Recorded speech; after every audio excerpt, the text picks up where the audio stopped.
Hello everybody, welcome back to another video, and one that I've been wanting to make for a while. I feel like I can't talk to the camera properly. I've tried since the haute route, since like a couple of weeks ago. I've been trying to make just some content of this in particular, which is an update, but I'm finding it really difficult to stay focused and creative as well with what's happened and now what's not happening in the next couple of weeks. So this video is that update video. So it's one of the reasons why I've decided to just come down to the paint shed and just set up in my camping chair, sit here in front of a load of mess, but there's some bikes in the background, so at least maybe it keeps you sort of engaged with rather than just seeing me sat here. But I've, to be honest, since Haute Route Alps, which is like 5 weeks ago, I've lost the mojo to create. Mainly because that event like had me on such a high. Even if you don't create content and you just do events, say if you're aiming for a big event next year, you do that event, you train all year for it, you do it, you finish, and then you're like, oh, you get that like post-holiday blues, post-event blues, whatever you want to call it. That's kind of what I've had. But not only have I had that, I've had the creative block as well. Those videos from that event, I really loved editing and working my way through, reliving it. And then after that, it was like, right, what's next? And there actually wasn't anything next. And the problem with not just like trying to one up that or trying to top it, in this day and age of social media, and I see other people, other content creators as well doing stuff, and I think like, that's so cool what they're doing and where they're going. That looks, that's really cool. I got to remember that I've had my time this year, and I also have to have downtime, and I also have to relax, take a step back. I don't have to be on it all the time. That's not just for the content creating, but that's for my cycling as well.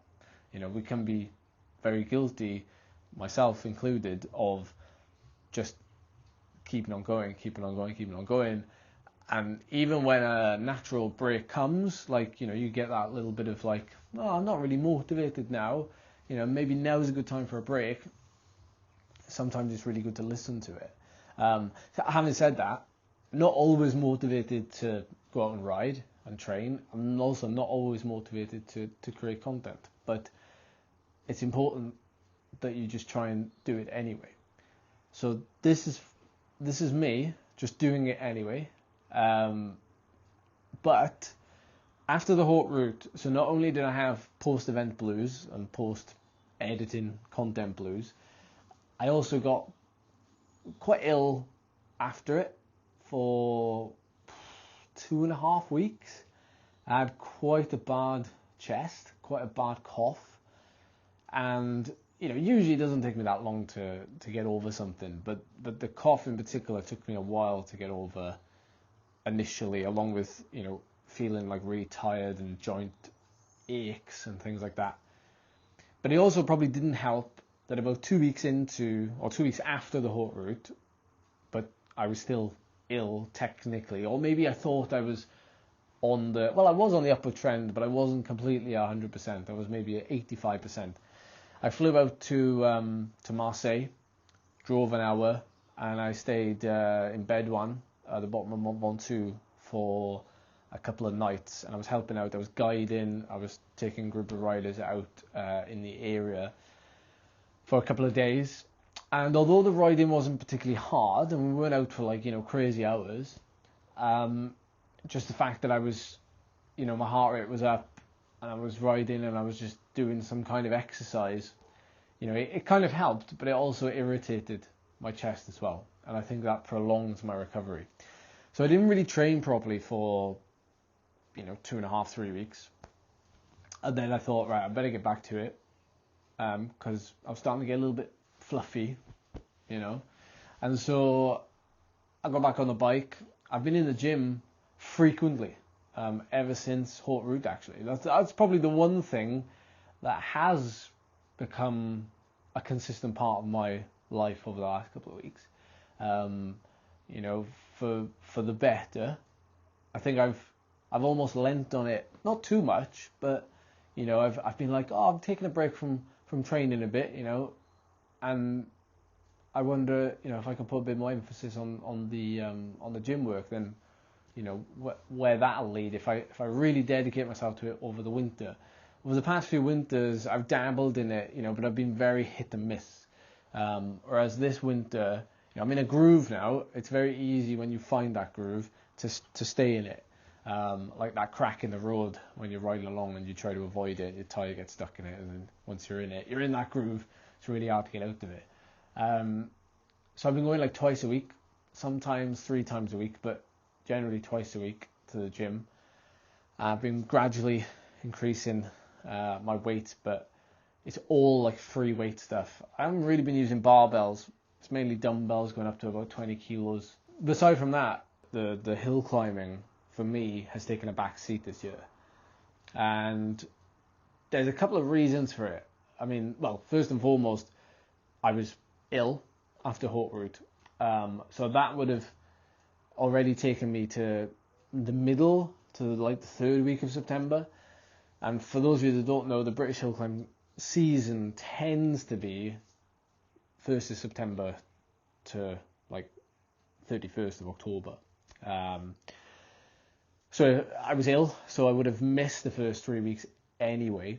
Then it would have taken me a couple of weeks, probably even just now, like, you know, set first week of October, I'd be just about starting to get into the hill climbing and intensity in training again. And so that wouldn't really put me in a place at all to be competitive at the British Hill Climb Championships with just 3 weeks of training, basically.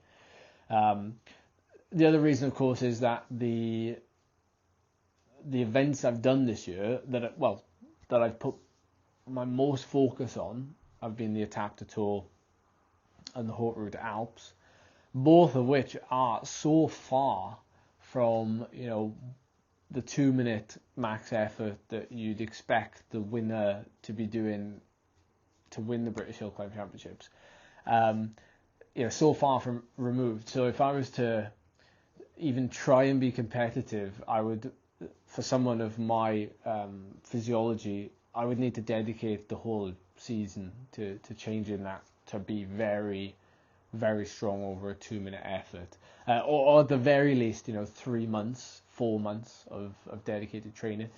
And the problem with that is that the overlap with what I've done in the summer, you know, the Étape de Tours in July, and the Haute Route at the end of August. So it just wasn't going to work really. Now, if hypothetically the Hill Climb Championship was, you know, much longer, you know, if it was a 10-minute climb and things, which it has been in some previous years, then the events that I've done in this summer would go some way in supplementing how I sort of taper down and peak for the British Hill Climb Championships. So, long story short, I had it in my head months and months and months ago that I probably wouldn't be doing it this year. And it's been quite nice, but it has actually been quite nice. I've had some messages from people saying, like, you know, it's a shame you're not doing them. I've not had loads of messages, of course, just the odd message from people asking if I'm doing the hill climbs and stuff. And it's just been, it's been nice to actually not be really switched on this time of year.